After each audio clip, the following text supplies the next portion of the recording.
Dios le bendiga. Gracias, gracias hermano Enrique. Bueno, saludo a todos los hermanos de Villa Alemana, mis hermanos en Cristo.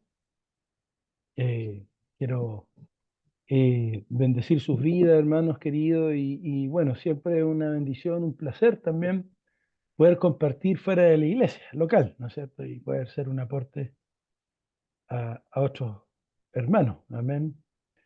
Y yo siempre digo que yo no pertenezco a la iglesia olímpica, pertenezco al reino de Dios, así que ahí donde Dios me mande, ahí vamos a estar apoyando. Así que en verdad es una bendición y una honra poder, hermanos, compartir este conocimiento que el Señor me ha dado, me ha permitido estudiar, ¿verdad? Bueno, los que saben, yo soy, aparte de pastor, soy psicólogo clínico y llevo, bueno, ya varios años ya trabajando en ambas cosas, digamos, eh, por esas cosas de Dios, ¿no es cierto? He seguido a la fecha trabajando en el ámbito secular, ayudando personas, ¿verdad? Gente del mundo y también gente cristiana, pero ayudando también en un contexto clínico. Y justamente uno de los temas que me toca ver mucho es justamente la depresión, ¿ya? El trastorno del ánimo que se llama, ¿ya? Ahora, mi hermana Jessica decía algo muy importante, hablaba de, ¿no es cierto?, de verlo desde la palabra, ¿verdad?, de un punto de vista cristiano. Sí, esa es la idea. Vamos a tratar de reflexionar un poquito y- y en un momento voy a ir abriendo el micrófono para que ustedes opinen o tal vez al final, eh, pero la idea también es presentar esto, hermano, eh, un poco desde la parte técnica, por decirlo de alguna forma, ¿sí? Para que usted también conozca. Yo siempre le digo a los hermanos en Biolípica que es importante que la iglesia se eduque respecto a lo que es salud mental, ¿ya? Y entender siempre que Dios nos creó como seres diversos, ¿no es cierto? Integrales y multifacéticos. Entonces eso habla de que hay una mente, hay un corazón, ¿verdad? Pero también hay un cuerpo físico, ¿sí? Eh, Tenemos un cerebro dentro de nuestra cabecita, ¿sí? ¿Verdad? Esa herramienta que Dios puso en nosotros para también poder enfrentarnos, ¿cierto? Dilucidar los problemas y poder resolver las cosas de la vida, ¿ya? Pero también Dios nos creó espirituales y creo, hermanos, que, bueno, es importante también ver que Dios también tiene una especial bendición para aquellos que le buscan de corazón y aquellos que puedan estar deprimidos también, ¿no?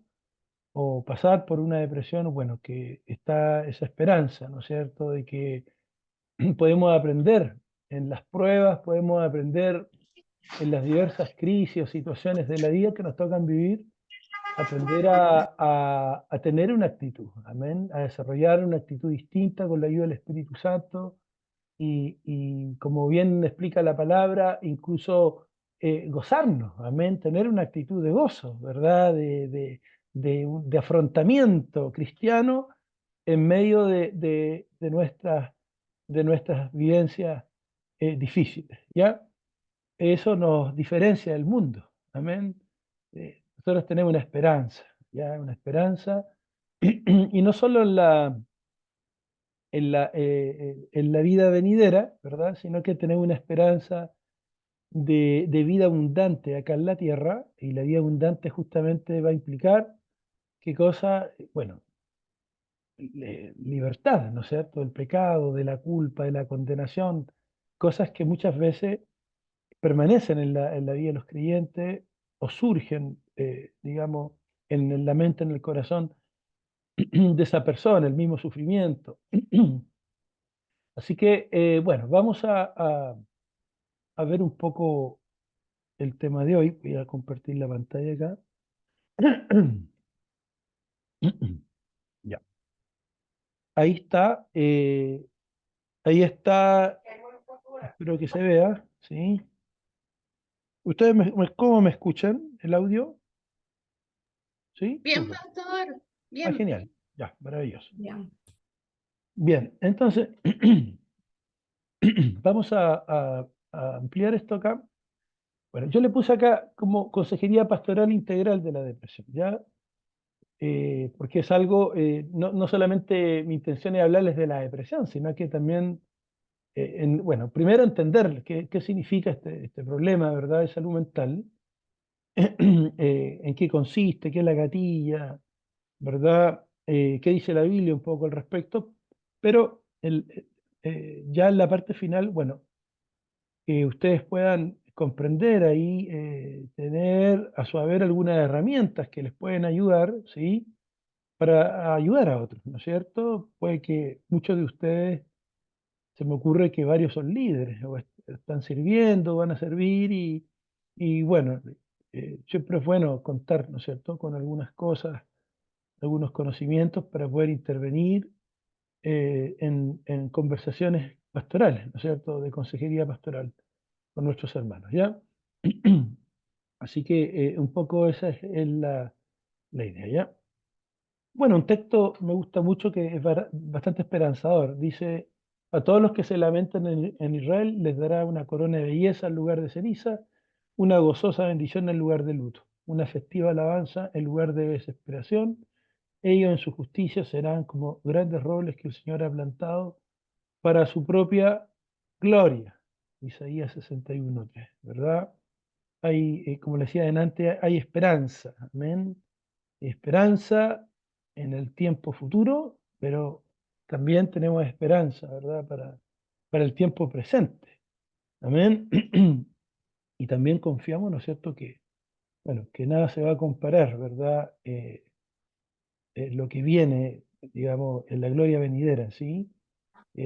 Nunca hay que perder, hermanos queridos, la esperanza, ¿ya? Bueno, yo le comparto acá unos datos bien general. Dice generalidades a nivel mundial de la depresión, según la OMS.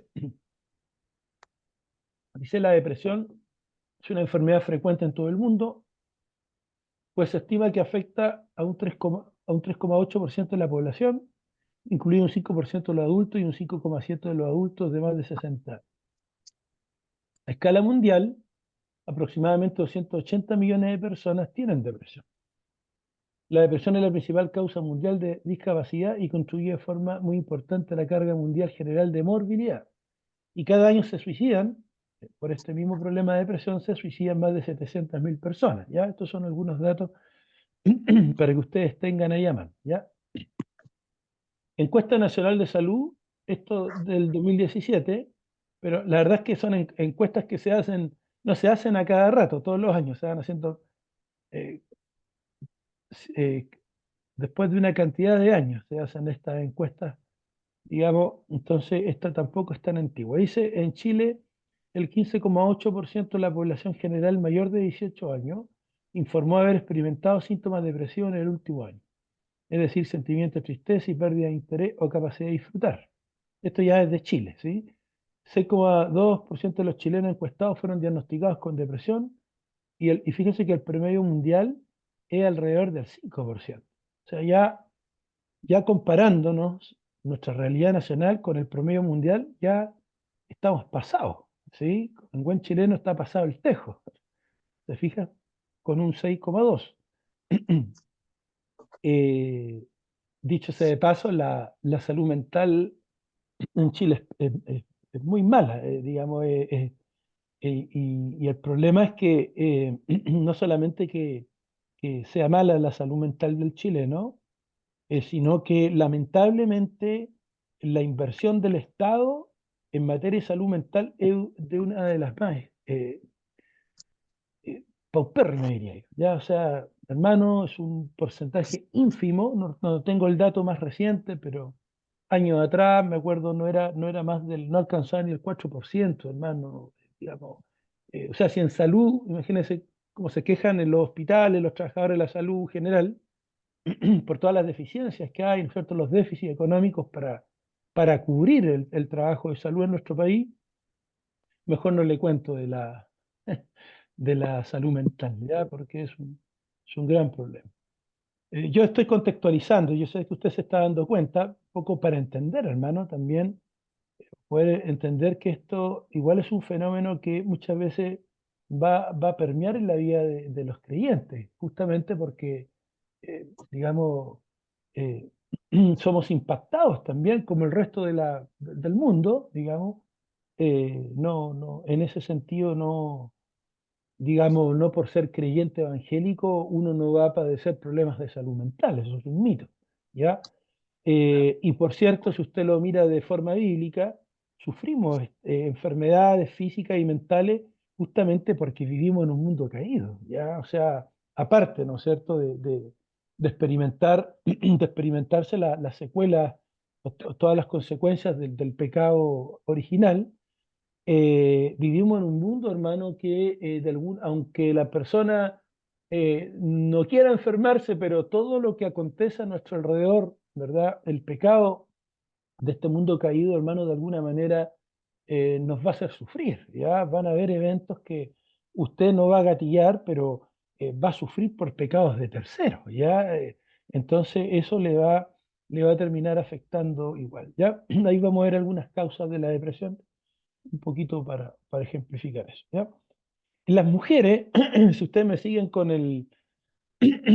los datos, dice las mujeres sufren casi 5 veces más que los hombres de depresión en Chile, ¿ya? Y entre paréntesis dice acá, la proporción mundial no es mayor que 2 o 3 mujeres por cada hombre. O sea, nuevamente estamos en superávit de esto, ¿ya? Ya dice, las mujeres sufren casi 5 veces más que los hombres de depresión y en el mundo, hermano, los datos del promedio mundial no es más que 2 o 3 mujeres por cada hombre. O sea, nuevamente, hermano, se ve acá, ¿no es cierto?, que hay un problema en Chile y también son las damas, ¿verdad? Las mujeres las que muchas veces se ven mucho más afectadas de esta depresión, ¿no es cierto?, en relación al sexo masculino, ¿ya? O al género masculino. En relación al suicidio, más de 220.000 chilenos sobre los 18 años han planificado suicidio, más de 100.000 reconoce que intentó quitarse la vida, según se desprende de la encuesta nacional de salud de esos años. El 2019, la autoridad de salud afirmó que anualmente en Chile 1.800 personas se suicidan y por cada uno de ellos alrededor de 20 realiza un intento suicida. Ya es un temazo este, que yo he investigado bastante el tema del suicidio, hermanos queridos, en el mundo cristiano hay divergencia al respecto a este tema, ¿sí? Eh, Hay algunos que creen que el suicidio eh, no debe darse en el pueblo cristiano, que hay que combatirlo, mientras que hay un ala de la iglesia que piensa que el suicidio puede ser parte del propósito de Dios para la vida de un creyente, ¿ya? O sea, a ese nivel, o sea, un cristiano se puede deprimir, sí, responden estos hermanos, y se podría suicidar un creyente verdadero también, y además lo mandan al cielo, tiene salvación y vida eterna, ¿ya? Es un tema. ¿Ya? Y por lo mismo, no siempre la teología práctica que surge de estos postulados teológicos, no siempre van a sustentar una consejería efectiva para las personas que pudieran estar con depresión o con ideas suicidas, ¿ya?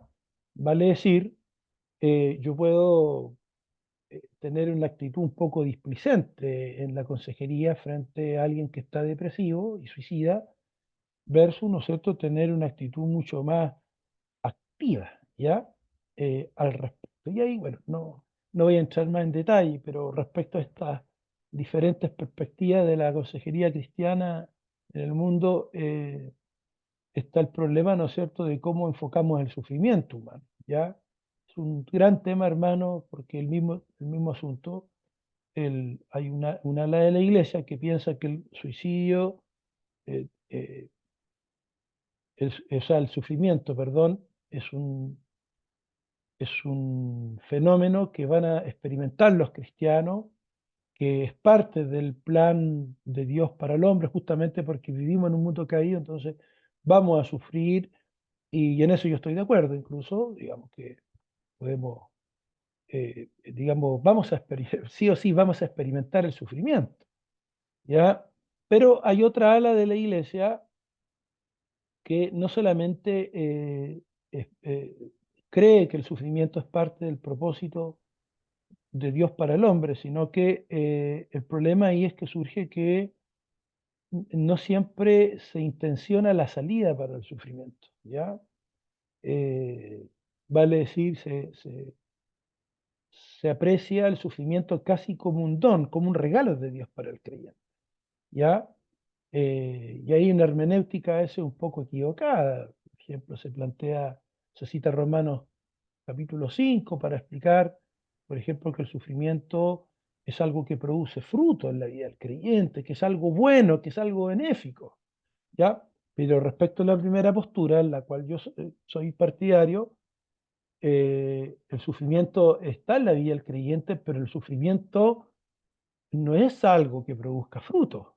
Digamos, al sufrimiento hay que combatirlo. Y dicho sea de paso, en ese texto, si usted lee Romanos 5 completo ahí, habla, ¿no es cierto?, que en realidad es la fe en Jesucristo, ¿ya? Si se analiza bien el pasaje, el sufrimiento es una parte de la ecuación que está afectando en la vida del creyente, ¿verdad? Pero no es la variable fundamental, ¿verdad?, que va a producir el fruto. Si usted sigue leyendo ahí, Pablo dice, es la fe, o da a entender, ¿no es cierto?, que es la fe puesta en Jesucristo. La fe en Cristo nos saca del sufrimiento. Amén. Y la fe en Cristo es buena. Y la fe en Cristo produce fruto, produce un aprendizaje en la vida del creyente, ¿ya? Pero no que el sufrimiento en sí vaya a producir, digamos, algo digamos, directamente. Me estoy explicando, no es que el sufrimiento, porque si fuese así, las iglesias estarían llenas de creyentes maduros, ¿no? Ya, porque hay mucho sufrimiento en las iglesias, por a veces razón o motivo, los creyentes sufren, ¿verdad? Por distintas razones. Entonces, si el sufrimiento produjera este fruto de madurez espiritual, insisto, las iglesias estarían llenas de gente madura, de un alto nivel de madurez espiritual. Y la realidad dicta totalmente lo contrario. Entonces, no podemos deducir arbitrariamente que el sufrimiento en sí nos lleva a la madurez. Es el aprendizaje madurez se produce en mi fe en Cristo, a través de mi fe en Cristo, en mi relación con Cristo, en la medida que yo confío en Cristo. Bueno, le comento esto del sufrimiento de estas perspectivas porque es bueno tenerlo en cuenta. Después usted puede analizar esto o autoanalizarse y ver tal vez con qué perspectiva usted trabaja, porque a veces somos pentecostales, ¿verdad?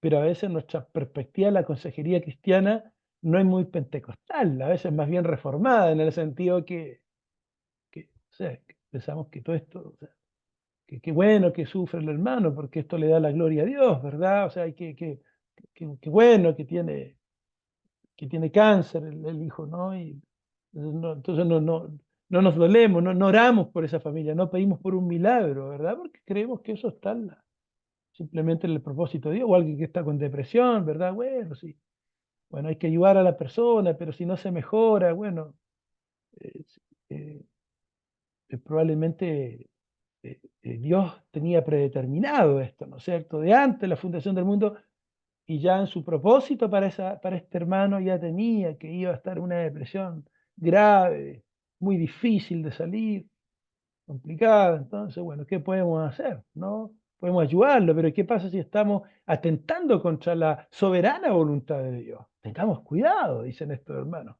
de esta vertiente teológica, ¿ya? Y a veces los pentecostales podemos estar cayendo en esta forma de mirar el sufrimiento. El sufrimiento, en la pregunta, ¿Dios permite el sufrimiento? Sí, totalmente de acuerdo. ¿Y Dios quiere que se termine el sufrimiento? Amén, también. Dios quiere que sufra un creyente, que tenga depresión, ¿ve? Puede ser, ¿sí? Pero Dios quiere que ese creyente salga de la depresión. Amén. Bien, entendemos que sí, ¿ya? Así que ojo con eso, ¿ya? Si no, caemos en una perspectiva, incluso los testigos de Jehová muchas veces lo plantean así, ¿verdad? Hay una enfermedad física o de salud mental, bueno, Jehová sabe, ¿no es cierto? Y no podemos ir en contra de su voluntad, ¿ya? Bueno, entonces tenemos esto, y por ende los grupos de riesgo, el grupo etario con mayor síntoma, digamos, el grupo etario de edad, se refiere, con la mayor sintomatología psicológica en Chile y el resto del mundo son los jóvenes. Y eso dice relación con la etapa de desarrollo. Hay muchos cambios en la vida del joven, del adolescente, sobre todo muchos cambios eh, a nivel integral, con una fuerte necesidad de contacto con padres, de padres de sentirse validados, ¿no es cierto? Parte de aquello, su autoestima, ¿verdad? Y bueno, y los proyectos vitales en desarrollo. Entonces, imagínese ser chileno, eh, ser mujer, ¿sí? Ser chileno, ser mujer y además ser adolescente. Esa es la realidad, hermanos queridos, de Chile. Dicho sea de paso, en nuestras iglesias cristianas hay muchos jóvenes y adolescentes con depresión, ¿ya?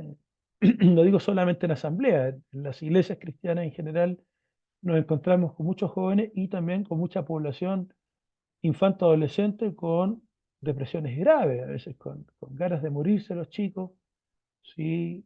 Bueno, me ha tocado ver de todo, hermanos queridos, cosas que usted no me creería.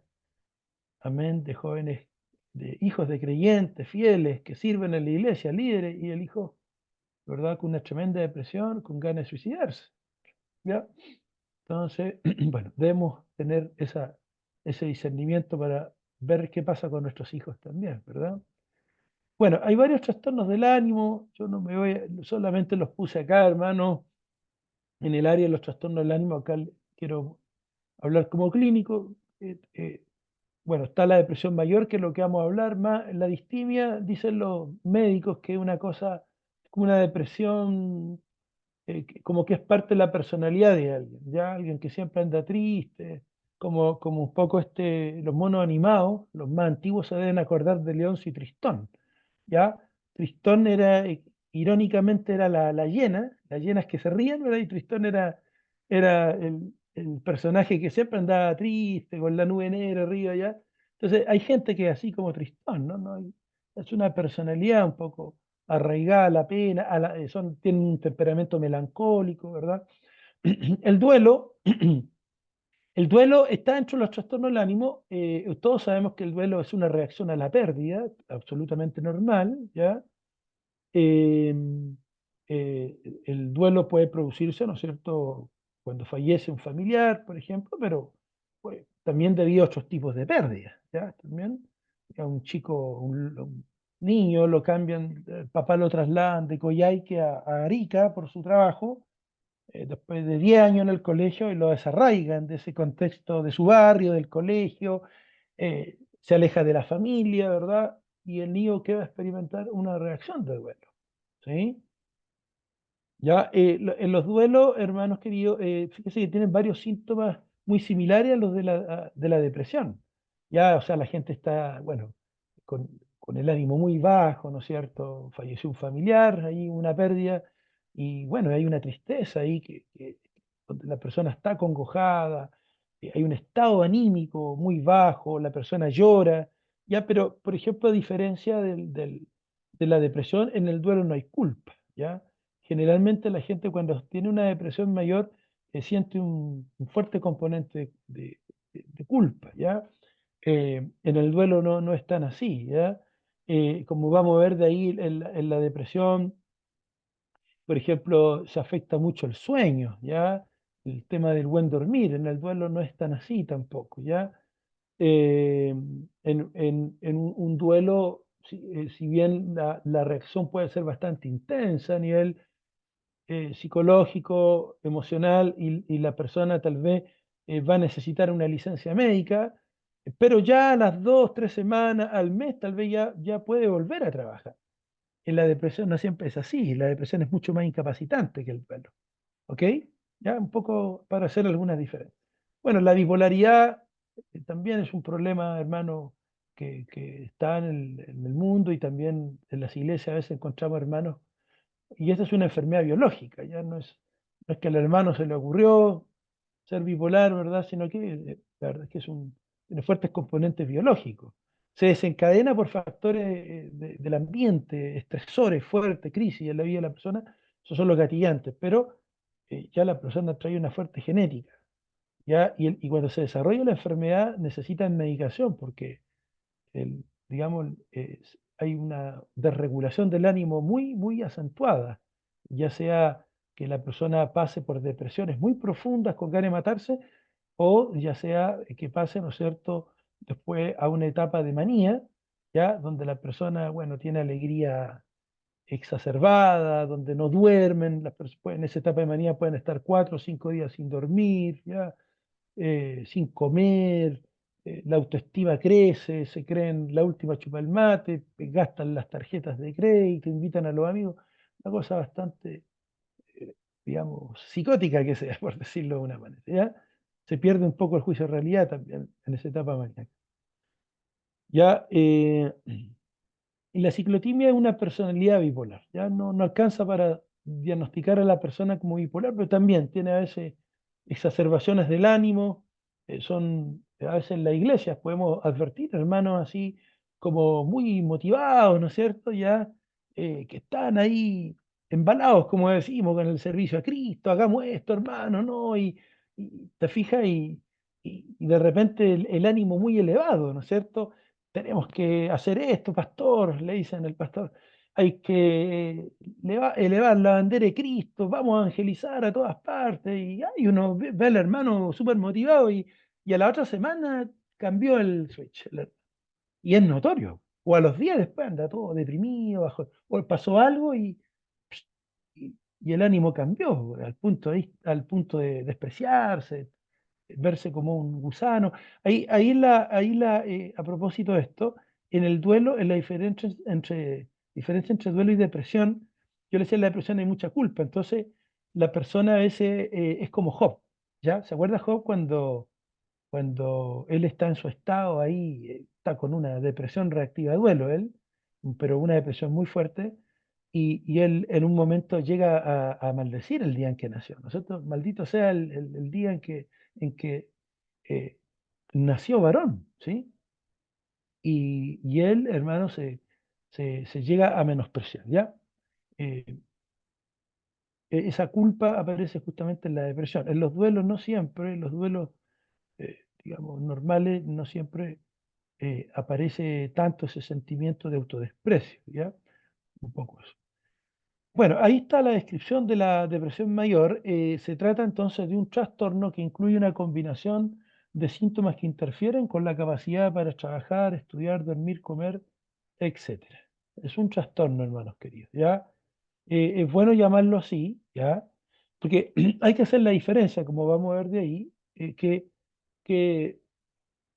no es un simple bajón, ya todos los que estamos acá hemos estado bajoneados alguna vez, ¿no es cierto? Desanimados, un par de horas, un par de días tal vez, ya, pero después ya, porque con la ayuda del Señor, ¿no es cierto? Encontramos nuestro propósito y volvemos a activar y ya, gracias Señor, me pegué mi buena llorada, ¿no es cierto? Y lloré en el hombro de alguien o en la presencia de Dios, ya estoy bien, no tengo mayor drama. ¿Ya? Pero aquí estamos hablando ¿por qué decimos trastorno? Porque es algo que se instala de manera integral en la vida, de la persona. ¿Ya? Vale decir, afecta el área mental, psicológica, emocional, va a afectar profundamente el área física, ¿ya? También hay un problema que se produce en el cerebro de esa persona, ¿ya? Y eh, ¿cómo se llama? En la esfera espiritual también. Va a haber un problema ahí, ¿ya? Entonces, es un trastorno en todo el sentido de la palabra, ¿verdad? Porque se trastorna, se desorganiza, ¿verdad? Se remueve la vida de esa persona, amén. Y como bien dice acá, eh, este trastorno es incapacitante y altera la rutina de ese creyente. ¿Ok? Entonces hay que entender eso. Cuando uno habla de depresión, claro, a veces en la iglesia está por una falta de conocimiento.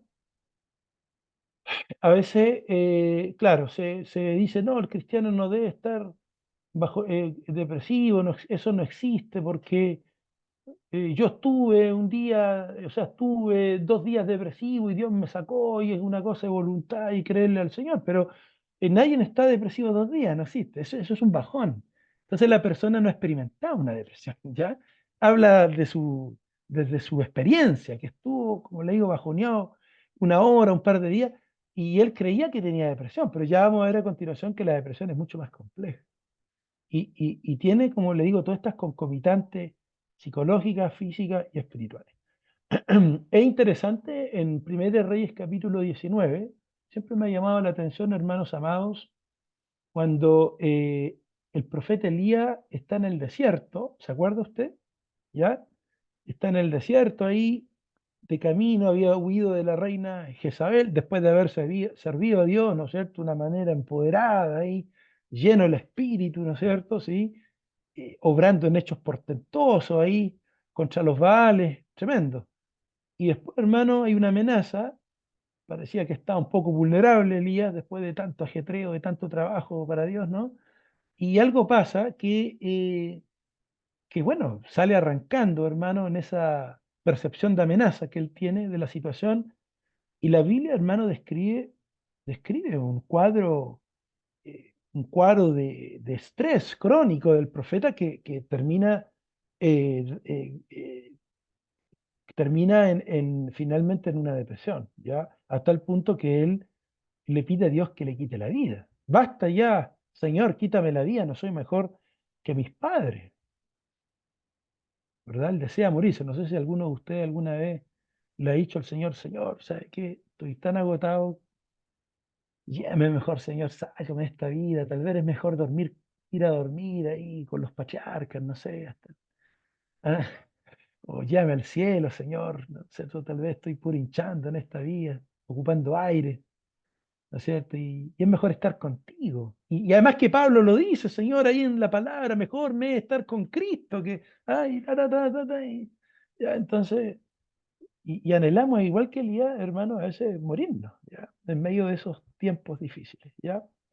Pero le decía, me llama la atención porque, bueno, evidencia varios síntomas de estrés y de depresión el profeta Elías, pero lo que me parece muy, muy interesante, hermano, es cómo Dios aborda, cómo Dios interviene en ese problema del profeta, ¿ya? Y cuando uno ve, hermano, la intervención de Jehová Dios, en la parte espiritual es lo último que hace, que interviene Dios. Si usted se da cuenta, son tres instante. Primero interviene con la parte biológica, segundo con la parte de los pensamientos y tercero con lo espiritual. Lea usted ahí el pasaje y se va a dar cuenta de lo que estoy diciendo. ¿Y por qué digo que interviene con lo biológico? Porque Dios hace dormir al profeta, ¿se acuerda? Estaba tan desgastado ese profeta que Dios sabía que su hijo necesitaba descansar. Estaba tan agotado al máximo que Dios, ¿no es cierto?, lo manda a la clínica que estaba en el desierto y le manda a hacer una cura de sueño, ¿verdad? ¿Y por qué lo manda a dormir? Porque el cerebro humano, para poder funcionar bien, necesita de tres componentes, tres cosas: glucosa que proviene de los alimentos, oxígeno y, ¿qué más? Descanso, ¿ya? Cualquiera de esos tres componentes que le falta al cerebro, ese cerebro se va a empezar a fundir, por decirlo de una manera muy coloquial, ¿no? Se va a desgastar ese cerebro, ¿ya? Entonces, entonces Dios era el creador y Elías la criatura. Y Dios conocía cómo estaba conformado su hijo, su creación, ¿verdad?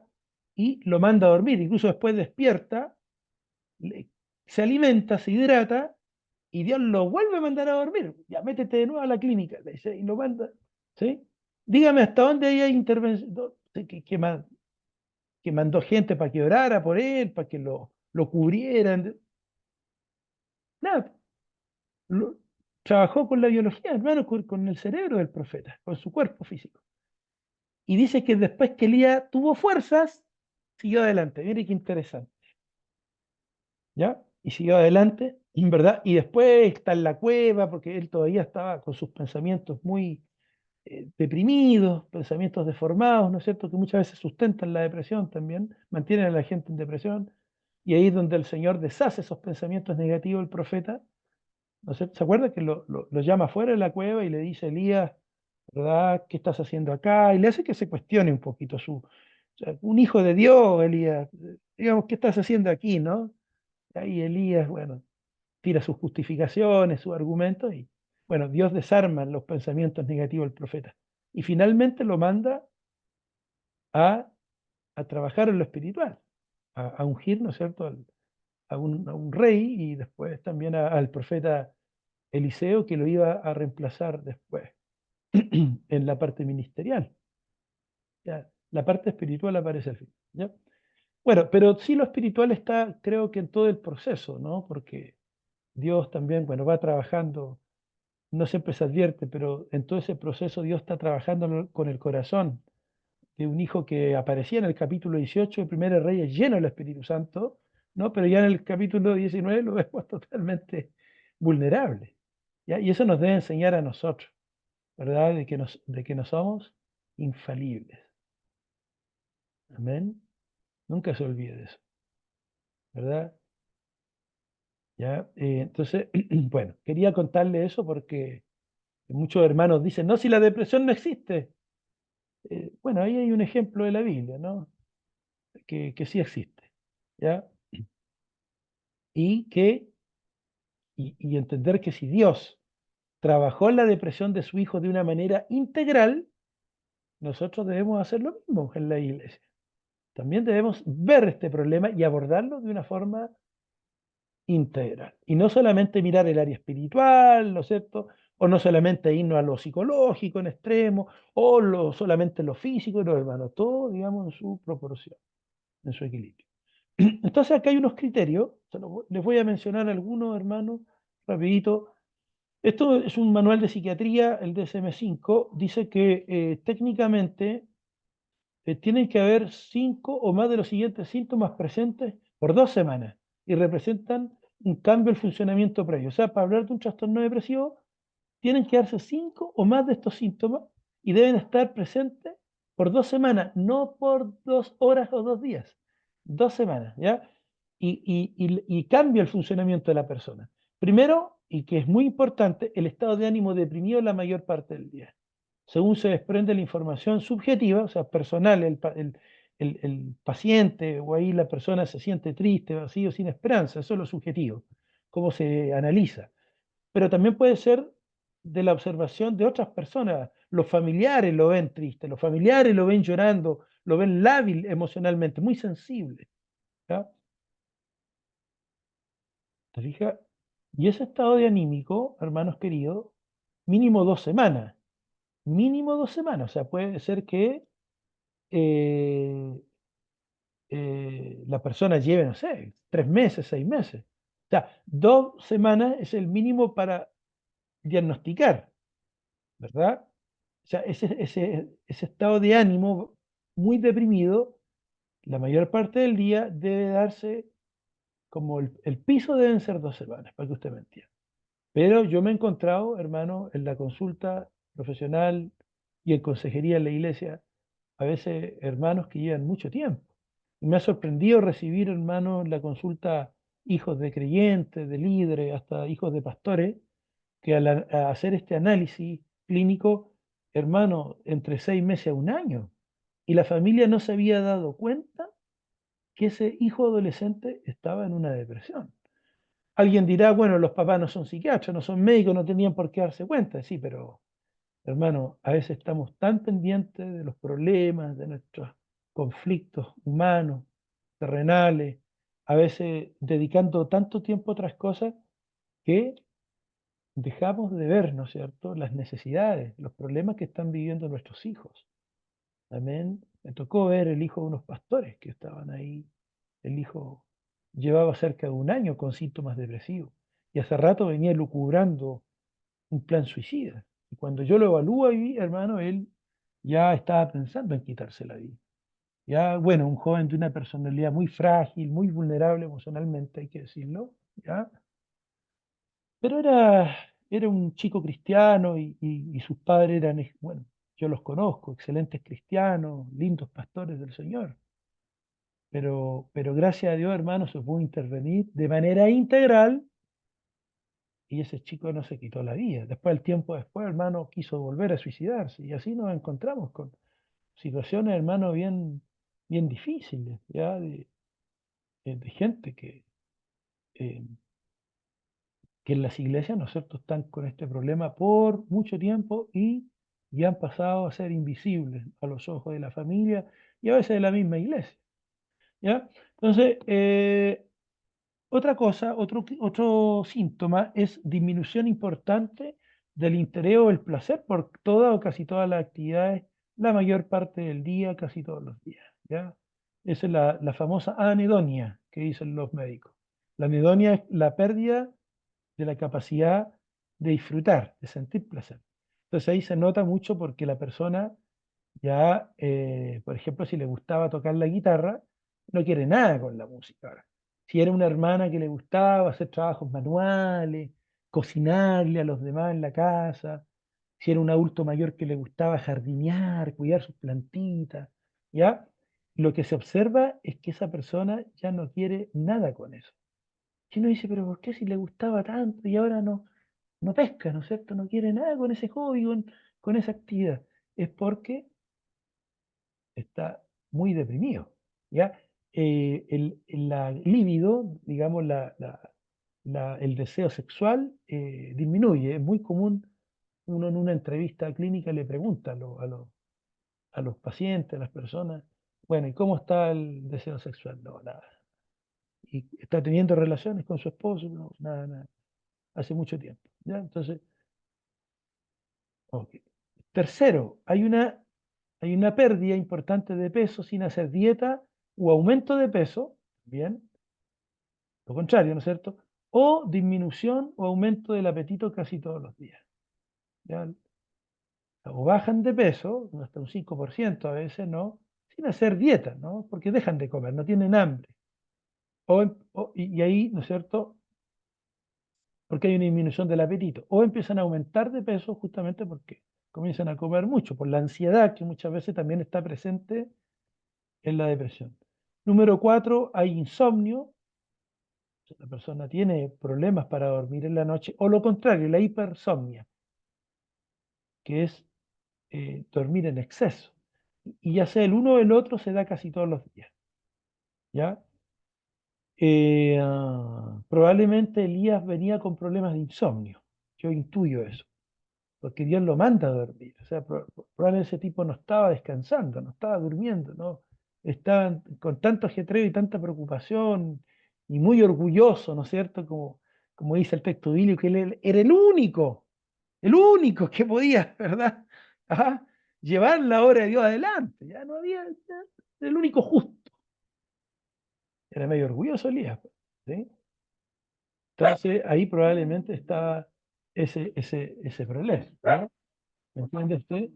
Necesito que me den solamente un segundo porque tengo que recibir la llave de la iglesia que me traen, ¿ya? Por favor, un segundito, por favor. No, sal, sal, sal. No, sal, sal, sal.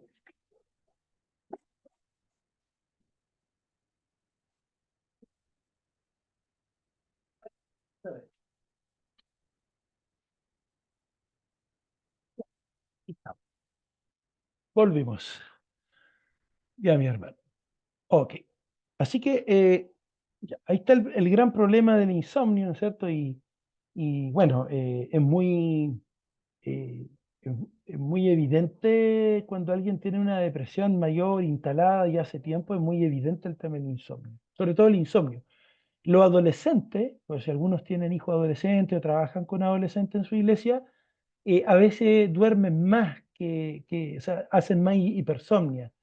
Entonces duermen en la noche, pero después al otro día igual siguen durmiendo, ¿ya? Y eso puede hablar de un problema en el ánimo. 5, agitación o retraso psicomotor casi todos los días, observable por parte de otros, o sea, o andan muy agitados o más como lentos, así, medios lentejas. Fatiga o pérdida de energía casi todos los días. El 7 ahí está, sentimiento de inutilidad, culpabilidad excesiva o inapropiada casi todos los días. ¿Ya? Disminución de la capacidad para pensar o concentrarse, tomar decisiones, o sea, todas estas funciones ejecutivas de nuestro cerebro se ven disminuidas también, ¿sí? Pensamientos de muerte recurrente, ideas suicidas recurrentes, sin un plan determinado, un intento de suicidio, pueden haber intentos de suicidio o un plan específico también para llevarlo a cabo, ¿ya? Todo eso tiene que ver con el tema suicida también, ¿ya? Que también, hermano, no es, uno no quisiera, hermano, asumir esto, pero hay que asumirlo.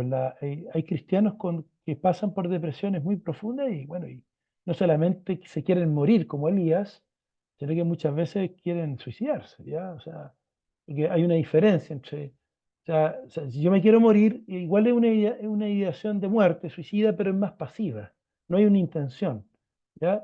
Pero cuando yo digo, si yo digo, yo quiero hacerlo, yo quiero intentarlo, me gustaría o quiero quitarme la vida, entonces ya es una idea suicida mucho más activa, con una clara intencionalidad, ¿ya? Entonces, bueno, ambas son graves, pero es más grave la segunda, cuando la persona está pensando, ¿verdad? Eh, Estaba con un líder de otra iglesia, una iglesia reformada, y el pastor joven, y le pregunto yo, bueno, y dentro de porque está con hartas crisis ahí, medio depresivo, le digo, bueno, ¿y has pensado en hacerte daño? Sí, me dijo. O sea, ¿se te han venido ideas de suicidio? Sí, me dice. ¿Cómo lo has pensado? Con una escopeta. Ya, estoy hablando de un líder de su iglesia. ¿Y cómo una escopeta? ¿Y tú tienes una escopeta? Eh, sí, me dice, yo no, pero en la casa de mi suegro, ahí en el patio hay un cuarto lleno de herramientas y ahí vi una escopeta que está con los tiros, que él usa para cazar animales, conejos. Entonces yo quiero, ¿cómo se llama? Estoy pensando, a rato se me pasa por la mente. No tengo un plan, me dijo, pero a veces se me pasa por la mente, digamos, tal vez en esos momentos que me siento muy acongojado, es como un chispazo, que va y viene y se me aparece la escopeta. ¿Te fijas? Entonces es un pensamiento recurrente. Y lo último de la parte del diagnóstico, los síntomas van a causar malestar clínicamente, o sea, un malestar que es significativo. Y va a haber un deterioro en la parte social, en la parte laboral, en los estudios, todas esas áreas importantes del funcionamiento va a haber un impacto, se fija, un malestar en la vida de la persona. Entonces, si alguien dice, estoy con depresión, o alguien le dice, no, mi hija está con depresión, y la persona va al colegio y se saca buenas notas, esa persona no está con depresión. O alguien va al trabajo y está funcionando bien, no necesariamente, ¿ya? Ok. Quiero mencionar esta lámina y les voy a mostrar acá, o sea, déjenme ver unas 3 4 láminas y voy a abrir el espacio para que ustedes hagan preguntas. Me interesa cerrar una idea acá, ¿ya? Y voy a abrir el micrófono para que puedan consultar. Eh, ¿Qué produce, hermano? Bueno, la verdad es que hay varios factores, pero yo puse 4 acá que me parecen los más importantes, ¿ya?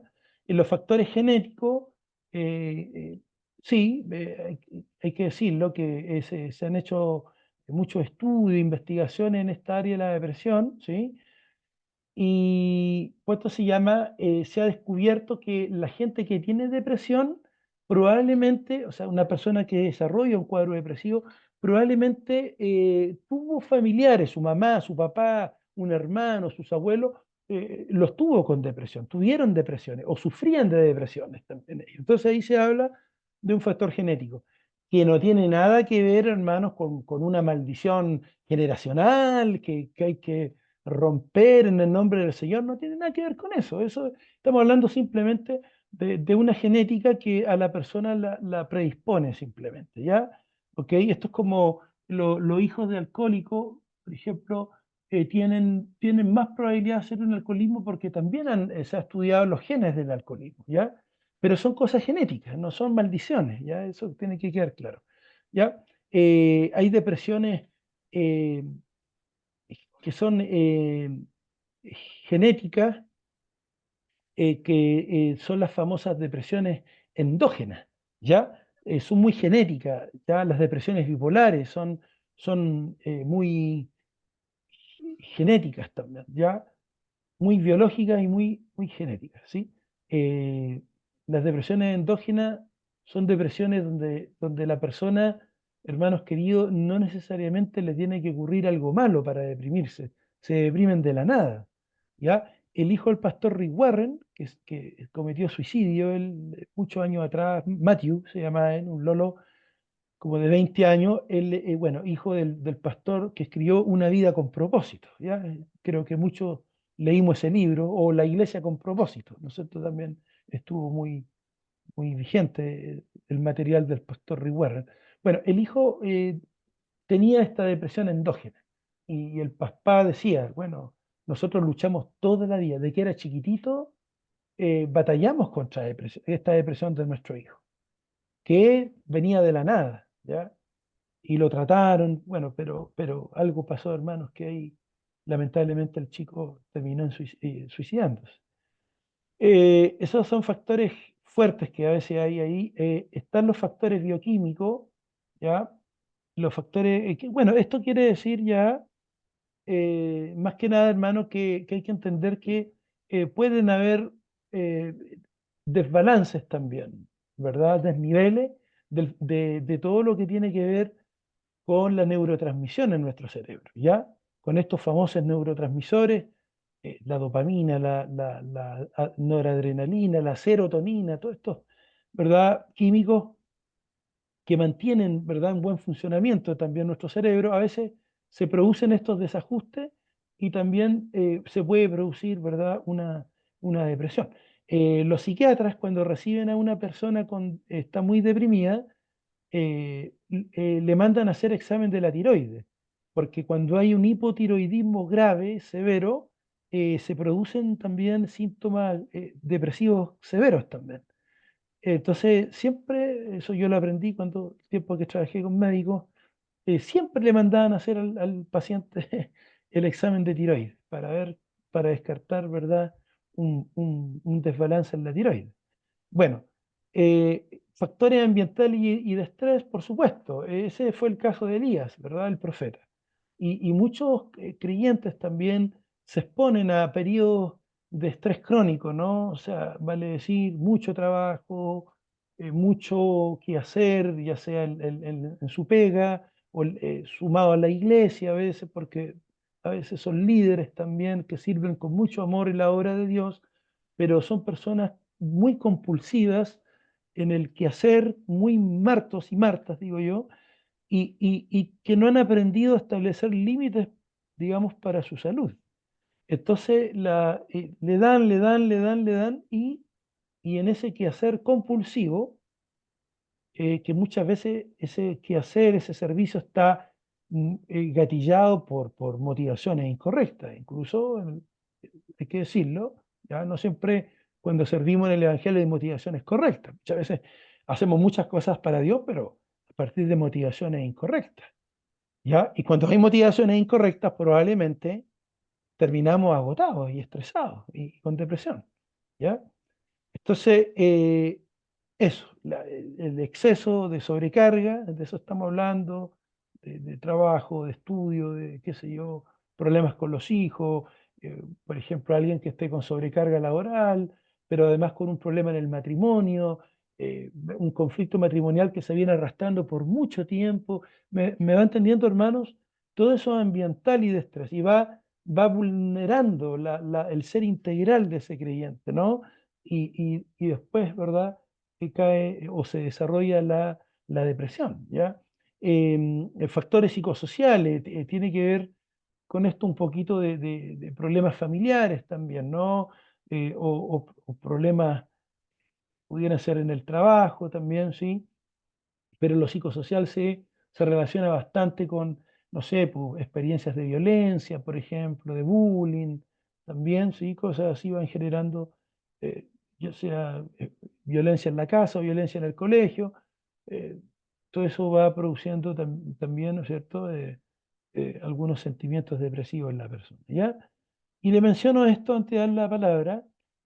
Bueno, la Biblia, hermano, no usa la palabra depresión, obviamente, porque la Biblia no es un manual clínico, ¿ya? Y eso es una palabra de este tiempo, más moderna. Pero sí, hermano, muy a menudo lo que uno encuentra es que David, el salmista, cantó, ¿verdad? Recitó de sus angustias y sus temores, ¿ya? De sus ansiedades y terrores, de su depresión y de desasosiego. Ahí hay algunos textos, y de ahí vamos a leer uno de ellos. El apóstol Pablo también escribe a los Corintios acerca de su angustia y desvelo, ¿sí? Eso está también ahí en 2 Corintios 6, 4, 5, y también el hermano escribe acerca de sus temores también ahí a los mismos Corintios en el capítulo 7, versículo 5. Pero me interesa ver acá un par de salmos. Dice, sálvame, oh Dios, porque las aguas de la inundación me llegan al cuello, me hundo cada vez más en el fango. Mire el estado de cómo se va dando esto de las 2 semanas y más, el estado de ánimo bajo. No dice estado de ánimo bajo, obviamente, pero dice, me hundo cada vez más en el fango. Las aguas de la inundación me llegan al cuello. El agua no llega al tiro al cuello, va lentamente llegando. El fango, lo mismo. No encuentro donde apoyar mis pies, no hay estabilidad emocional. Estoy en aguas profundas y el torrente me cubre. Estoy agotado de tanto gritar por ayuda. Tengo la garganta reseca, mis ojos están hinchados de tanto llorar a la espera de la ayuda de mi Dios. Y mire vea este salmo, hermano, y fíjese en lo que tengo ennegrecido ahí. Dice, Señor, oye mi oración. Salmo 102. Oye mi oración, Señor, escucha mi ruego, no te alejes de mí en el tiempo de mi angustia. Ahí está el ánimo bajo, la angustia, muy de la mano, ¿no? Inclínate para escuchar y no tarde en responderme cuando te llame. Pues mis días desaparecen como el humo y los huesos me arden como carbones al rojo vivo. En otros salmos también David habla, ¿no es cierto?, de la sequedad ¿sí?, de sus huesos, ¿sí?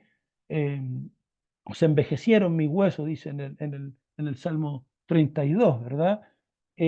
Porque, claro, no estaban las palabras para decir, tengo dolor, ¿no es cierto? Un dolor, no sé, como medio artrítico, ¿no es cierto? ¿Sí? No se usaba ese lenguaje ahí en el Antiguo Testamento. Probablemente él sentía una quemazón por dentro, ¿verdad? Un dolor intenso porque estaba con un problema psicosomático, ¿ya? Hoy en día se ha descubierto la gente que tiene depresiones no tratadas generan cuadros de artritis reumatoide y también la famosa fibromialgia, ¿ya? Una vez hablaba con una pastora, le pregunto a la pastora, o sea, me cuenta ella que estaba con una fuerte fibromialgia en los brazos y bueno, y un tiempo atrás había tenido una depresión. Se trató la depresión, pero después se desencadenó la fibromialgia. Entonces, probablemente algo le dolía a David, ¿sí? Había algo que le ardía, ¿ya? Tengo el corazón angustiado, marchito como la hierba, ¿ya? Y perdí el apetito. Mire, ¿qué leímos delante en el manual médico? La pérdida del apetito. Por mi gemir quedé reducido a piel y huesos. ¿Qué pasó? Bajó de peso. Lo que decía delante el manual médico también, ¿sí? Soy como un búho en el desierto, como un búho pequeño en un lugar remoto y desolado. Me acuesto y sigo despierto. Insomnio, problemas del sueño. Como un pájaro solitario en el tejado. Mis enemigos se burlan de mí tras día, se mofan de mí y me maldicen. Mi alimento de cenizas. Las lágrimas corren por mis mejillas y se mezclan con mi bebida. O sea, había una tristeza vital, una tristeza y un llanto constante, propio de un estado de ánimo deprimido, ¿ya? A causa de tu enojo y de tu ira, pues me levantaste y me echaste. Mi vida pasa tan rápido como las sombras de la tarde. Voy marchitándome como hierro. O sea, un sentimiento de desesperanza, muy propio también de la gente que puede estar atravesando una depresión, ¿sí? Así que la Biblia no va a decir depresión en ese término técnico, pero podemos encontrarnos, hermano, con personajes bíblicos, ¿no? Que experimentaron esto de una forma muy fuerte, amén. Eh, bueno, y Dios en su misericordia, ¿no es cierto?, atendió sus ruegos y después muchos de ellos dan testimonio de cómo Dios, ¿no es cierto?, les sacó de ese estado, ¿no es cierto?, de depresión. Bueno, hay varios mitos ahí. Por ejemplo, se dice que la depresión indica falta de fe en Dios. La depresión es síntoma de no vivir en victoria. La depresión es un castigo de Dios. La depresión es un síntoma de falta de espiritualidad, etcétera. Si bien ya pudieran haber algunas cosas ahí, hermano, con algún elemento de verdad, porque, bueno, efectivamente, cuando uno está en una depresión, eh, digamos, uno se ha debilitado en su fe, ¿sí? Eso es una realidad, pero no necesariamente se originó a causa, ¿no es cierto?, de un problema de fe, ¿sí? La fe está debilitada, le está costando confiar en Dios, amén. Y vemos la responsabilidad del creyente en su proceso depresivo, su enfermedad, podemos ver que sí, pero no necesariamente eso indica, ¿no es cierto?, que hay un, digamos, que se originó en una falta de fe en Dios, o síntoma de no vivir en victoria, o hay gente que a veces tiene esta percepción de que todo lo que le ocurre al creyente es un castigo de Dios, este hermano está con depresión porque tiene que haber pecado, ¿ya? Pero nosotros vemos en la Biblia que no siempre las enfermedades, los problemas físicos o mentales tienen que ver como consecuencia de un pecado, ¿verdad? No es así. En algunos casos sí, pero no es tampoco podemos hacer una regla general, como el ciego, ¿no es cierto? Que está ahí y entonces Jesús lo va a sanar y los discípulos dicen, bueno, ¿quién pecó, este o los padres de este? O sea, tenían esa teología del pecado como origen de la enfermedad. Y Jesús le dice, no, no es que haya pecado este cieguito, ni tampoco que haya pecado su familia. Esto es simplemente para que Dios se glorifique en lo que va a suceder ahora, para que las obras de Dios se manifiesten en la vida de este hijo. Así que tenés cuidado con eso, hermano, de empezar a todo decir que es de pecado, ¿verdad? Que sea el pecado, hermano, sí. De ahí vamos a hacer un comentario en específico que el pecado puede generar depresión también, cuando no se confiesa. Cuando alguien está en pecado y está calladito, el Espíritu Santo puede producir digamos, un entristecerse muy fuerte, ¿no? Puede haber un redarguir tan fuerte de Dios, ¿no es cierto?, que la persona caiga en una tristeza profunda, ¿ya? Pero eso a causa de una persona que está encubriendo su pecado, como David, que lo hizo, ¿no es cierto?, cuando estaba cometiendo adulterio y estaba calladito, ¿no es cierto? Él dice que mientras callé, ahí cuando dice, mientras callé envejecieron mis huesos, ¿verdad? Sí, era mi gemir todo el día y todo eso, ¿no es cierto? Porque él estaba en silencio, ¿ya? Pero no siempre, hermano, alguien que está deprimido en la iglesia es porque está en pecado. Pueden ser muchos factores, como antes estábamos viendo. No obstante, ese creyente se tiene que hacer responsable en la consejería. Sí, eso sí es verdad. Tiene que asumir responsabilidad para poder o permitirle a Dios que revierta su condición. ¿Ya? Ya, ahora sí voy a dar un paréntesis, amén, para que los hermanos puedan preguntar. ¿Ya? Pastor, ¿me escucha? Y vi que levantaron la mano ahí delante, pero no me fijé bien. Sí. Sí, no, no sé ¿Quién, si me escucha. quién me Mire, habla? no más que ¿Quién me nada, habla? ¿Cómo te eh, llamas? Caroline. Caroline, hermana Caroline, bendiciones. Sí, no, tuve la oportunidad de conocer por lo menos dos personas que tenían Ya, ganas de suicidarse, ya, cristianas, ya. pero no lo hacían por miedo de ir al infierno.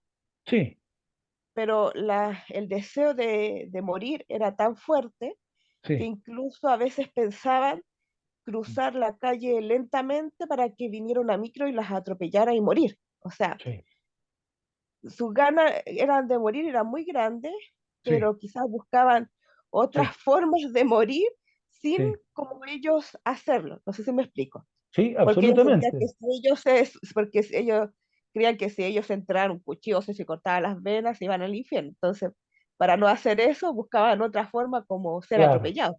claro, pero en el fondo igual la persona está buscando morir. Exactamente, exactamente. Más o menos directo, pero igual Claro, había una intención, ¿no? exactamente. Sí, más De que que, nada porque las sí, personas creen, o sea, a veces creen eso, pero sí, el deseo de suicidarse sigue siendo el mismo. sí, por supuesto, por supuesto. Creen que están ahí, claro, o sea, no me voy a ir al infierno si cruzo la calle con los ojos cerrados para que un camión me pase a llevar, ¿verdad? Pero bueno, o sea, habiendo un grado de conciencia en lo que está haciendo, la persona tiene una responsabilidad delante del Señor, sin duda, ¿ya? Y hay muchos casos de cristianos que mi hermana Caroline eh, que se han intentado suicidar o le ha resultado esto, es muy triste, ¿ah? Y en todas las denominaciones, ¿ah? Pentecostales, en grupos reformados, hermano, esto no hace como diferencia, ¿verdad? Porque el creyente es calvinista o es pentecostal, no tiene que ver con eso, ¿ya? Simplemente la persona está en un estado tan vulnerable, ¿no es cierto?, que lamentablemente empieza esto a meterse en la cabeza de la persona. Y en la persona comienza a lucubrar un plan, ¿ya? Voy a decir algo que les va a romper el esquema, ¿ya? Y si quieren me acusan con el pastor Valencia, no tengo problema, después converso con él, ¿ya?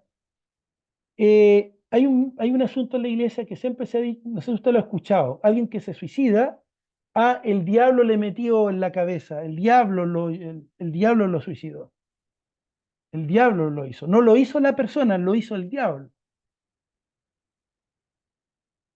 Eh, por cierto, que una persona que está muy vulnerable en lo emocional, muy débil en lo espiritual, puede sufrir algún tipo de opresión demoníaca, ¿sí?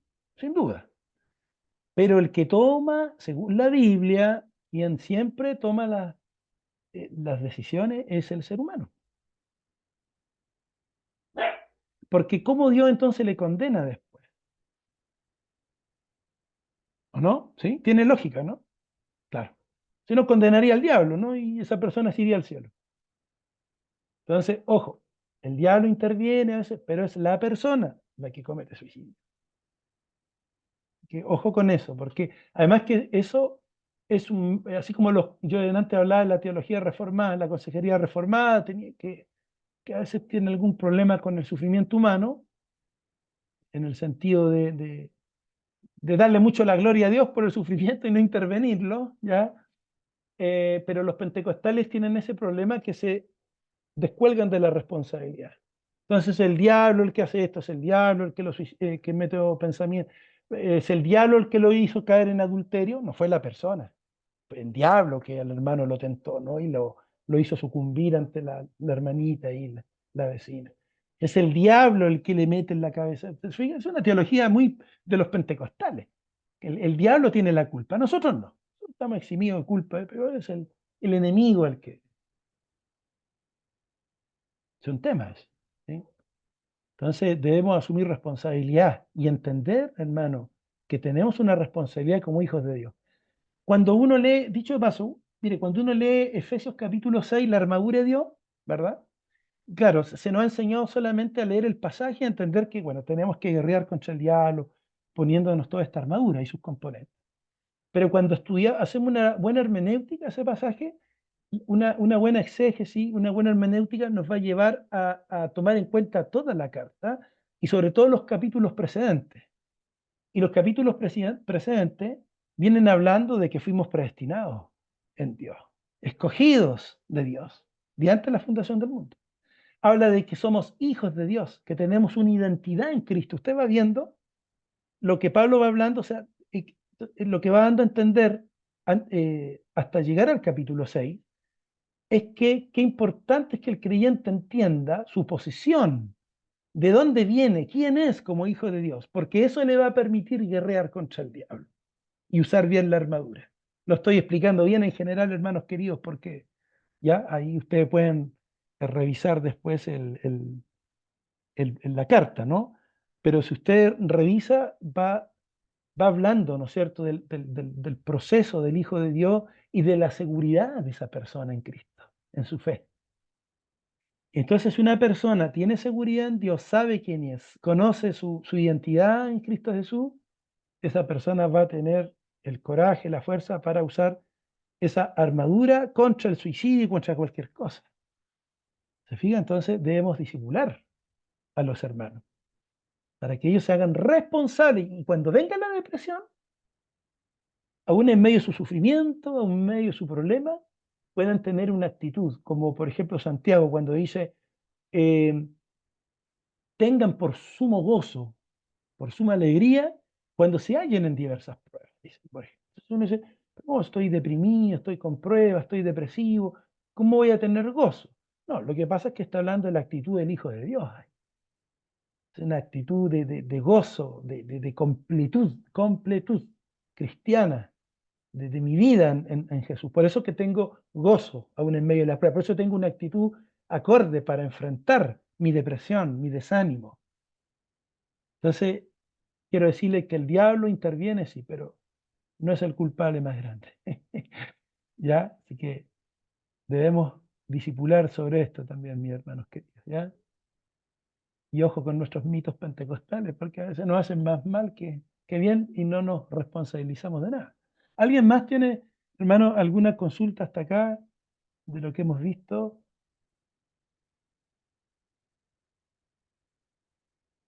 ¿Consulta o algún comentario de lo que hemos hablado?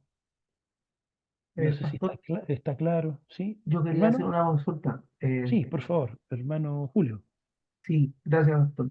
¿Cómo puede uno darse cuenta ¿Ya? si la depresión es gatillada por alguna, eh, la segunda palabra que estoy en el segundo punto, Bioquímico, bioquímico. bioquímico? ¿Cómo puede darse cuenta uno si la depresión se produce por ejemplo, yo he escuchado de personas que les falta litio Correcto. Sí, y son bipolares y todo eso? Entonces, ¿cómo uno sí. puede darse cuenta de eso? Ah, mi hermano querido, mira, claro, es muy interesante tu pregunta y es bien amplia en realidad. Tal vez un médico, un psiquiatra la podría responder, un neurólogo la podría responder mejor que yo, ¿ya? Pero cuando hay estrés, cuando hay mucho estrés en la vida de un creyente, muchos problemas, de manera crónica, ¿verdad? Niveles altos de ansiedad en un creyente que no está manejando bien, eso comienza a tener un impacto en el sentido de un desbalance bioquímico. Porque Dios nos creó así, nos creó de esta forma, ¿verdad? Con este material. Entonces se empieza a producir ese desbalance, ¿ya? Donde en algunos casos los médicos tienen que medicar, ¿no es cierto? Porque es tanto el desnivel, el déficit de alguna sustancia, que hay que ahí intervenirlo. ¿Se fija? Eh, ¿Cómo se llama? Pero ahí en ese punto, hermano Julio, decir también que, por ejemplo, no es solamente ese desbalance que se produce, digamos, por ciertos problemas. ¿Qué pasa con un ser humano, incluyamos un creyente en Cristo, que las cosas de la vida y del mundo comienzan a determinar su gozo, su satisfacción vital en esta vida? ¿Qué pasa cuando son otras cosas? Son las personas, son las cosas materiales, son mis proyectos, mis sueños. Cuando eso empieza a reemplazar mi relación con Cristo, lo que empieza a pasar es un problema en la bioquímica. Se va uniendo lo espiritual y lo mental y lo físico, porque comenzamos justamente a alimentarnos de tantas cosas y esas cosas, ¿sabe lo que van generando? Es dopamina. Dopamina, ¿han escuchado de la dopamina? Que es la hormona del placer, ¿ya? Entonces, claro, se dice, la gente que consume cocaína, claro, tiene la dopamina por las nubes. O sea, necesita digamos, se acostumbran a ser felices, a tener gozo en su vida, a tener alegría, con esos niveles altos de dopamina que le otorga la cocaína. Pero ¿qué pasa con un creyente cuando o una persona, por ejemplo, se hace adicta a las redes sociales. Yo le quiero decir que la dopamina se dispara, eso se ha descubierto, se han hecho escáneres cerebrales, estos mapeos cerebrales, y una persona en redes sociales tiene la dopamina tan alta, o sea, una persona adicta al teléfono, a las redes sociales, que usa la mayor parte de su tiempo en eso y que eso le da gratificación, en el mapeo cerebral la dopamina aparece tan alta como el consumidor de cocaína. Es increíble, porque el cerebro hay un solo sistema de recompensa, no hay dos o tres, hay uno solo. Entonces, ¿qué pasa yo digo, el cristiano, hermano, que comienza a poner su confianza en otras cosas y su gozo, su deleite, su satisfacción en un montón de cosas, va generando la dopamina? Pero llega un momento en que Dios dice, a ver, momentito, yo soy tu Señor. Yo soy el verdadero gozo. Y Dios nos confronta y el Espíritu Santo hace una jugada estratégica en nuestros corazones, en nuestra mente. Y lo que hace ahí es mostrarnos nuestra realidad y la dopamina se va al suelo y ahí nos deprimimos. ¿Me va siguiendo la idea? ¿Sí? Claro. Entonces uno dice, ¿y qué pasó si era este hermano que va a la iglesia y todo y ahora está súper... Claro, porque ya se dio cuenta en su corazón, y no es tan malo, que solamente Jesucristo es quien puede llenar su corazón. Cristo, solamente el Espíritu Santo, pone alegría en su mente, en su cerebro, hace que estas sustancias se disparen para arriba de una forma normal, como tiene que ser. La serotonina y un montón de otras sustancias. ¿Ya? Entonces, cuando estamos deprimidos en el Evangelio es porque la dopamina anda abajo, pero debemos preguntarnos más allá de la dopamina, hermano, es cómo está nuestra vida en Cristo, la vida en el Espíritu, cómo está en nosotros. Porque si andamos muy bajoneados, si la dopamina anda muy abajo y no hay placer, no hay felicidad, es porque algo pasa en nuestra vida espiritual. ¿Ya? Hermano Julio, en lo bioquímico hay depresiones estacionarias también, se me había olvidado decirle eso. Hay gente que se deprime en primavera, por ejemplo, es muy raro. Son depresiones estacionales. Algo pasa con, no me pregunten, hermano, pero algo pasa con el clima, con el ambiente, la luz, varias cosas, que hacen que las personas se depriman en ese tiempo. Y es tal así el asunto que la mayor cantidad de suicidios se da en primavera, no en invierno, como se piensa. Todo el mundo piensa que se da en el invierno, por la falta de luz, pero el mayor índice de suicidios se da en la primavera. ¿Ya? Hay en el balance bioquímica está la depresión posparto, que muchas mamitas tal vez acá vivieron, ¿no es cierto? En mayor o menor grado. Mi esposa, la pastora, cuando nació nuestra primera hija, llevaba 3 días en la cuna el bebé ahí, y ella lloraba y decía, Herbert, no entiendo, si fui mamá, tenemos esta princesita con nosotros, pero no quiero llorar, pero estoy tan triste, y lloraba y lloraba, lloraba. La abrazaba ya tranquila, ya estaba súper depre, tuvo como una semana así. Hay mamás que a veces depresiones pospartas no tratadas también, por meses a veces con una depresión posparto. Desbalance bioquímico. No es el diablo, hermano, no es Satanás que se metió dentro de la persona, un demonio. Es un desbalance y que hay que ayudar a esa persona con la ayuda de Dios siempre a que ese balance bioquímico, o sea, ese desbalance se vuelva a balancear. Eso, hermano Julio, respecto un poco al tema bioquímico. ¿Ya? Muchas gracias, pastor. Dios nos creó así, po, con bioquímica y con varias cosas en nuestro cuerpo, y no estoy diciendo que esto sea la solución. Yo creo que ustedes me están entendiendo. O sea, acá yo no estoy planteando una cosmovisión naturalista de las cosas, hermano. Yo soy espiritual para plantear esto. Lo que pasa es que estoy hablando de algo que en la iglesia no siempre se habla, el que hay que considerar al Hijo de Dios para poder ayudar en una consejería pastoral de forma efectiva. Debemos considerarlo como una creación de Dios integral. Amén, integral. Y por lo mismo esa persona debe recibir una ayuda integral también, en todas las Gracias. esferas, en todas las esferas de su vida. No, mi hermano, por favor.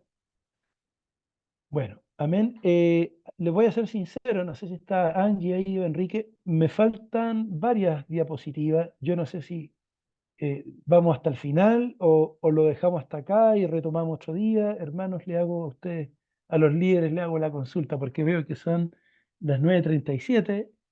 No sé si me dan un tiempo más para terminar el tema o lo dejamos para otro día la conclusión. No sé, me sujeto yo ahí. Angie, yo creo que sería bueno que termináramos, ¿cierto? Seguir un rato más, Sí, Angie. Sí, amén, sí, Ya, amén. hasta las 10, ¿sí? Si me dan hasta las 10 cerramos con el tema, ¿sí? ¿Les parece, hermanos, queridos? ¿Sí? Ya, súper, gracias por los likes ahí. Para que me suba la dopamina un poquito ahí, ¿eh? Aleluya. Wow. Tenía una discusión la otra vez con un pastor, ¿eh? Bueno, yo estoy haciendo mi maestría en teología, entonces discutía con un pastor ahí, compañero, entonces en la clase, o sea, en un café los dos, y yo le hablaba de la oxitocina, le decía, es una sustancia, una hormona que produce también el cuerpo, que se produce en la leche materna, cuando le dan, las mamitas le dan de amamantar al bebé, se produce oxitocina en el cuerpo de la guagüita, entonces se siente, esa hormona hace que se sienta protegido, seguro, feliz, apañado, ¿te fijas? Pero se ha descubierto que el cuerpo genera oxitocina cuando nos abrazamos, cuando damos un beso, esos abrazos largos que nos damos los evangélicos, ¿verdad? En asambleas de Dios también hay hermanos, ahí al final del culto, entre medio del culto, o cuando nos ministran, ¿verdad? O, cuando el pastor nos da un abrazo ahí en el Señor, bueno, todo eso produce oxitocina. Entonces, yo le decía, le hablaba al pastor, entonces el pastor me decía, pero ¿cómo? Pero Herbert, ¿cómo es eso? Me decía, ¿cómo le voy a enseñar a la congregación? Me decía que, ay, hermano, es la oxitocina lo que le trae esa sensación de protección, ¿cómo le va a enseñar eso a la iglesia? Me decía, pero hermano, si es una, pero si la oxitocina la creó Dios, no la creé yo. Anda, discute con Dios, le dije yo.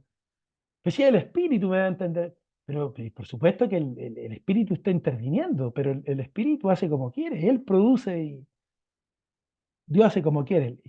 Y si Dios te quiere llenar de oxitocina o de dopamina, lo que quiera, Dios lo va a hacer porque, bueno, tú eres su creación.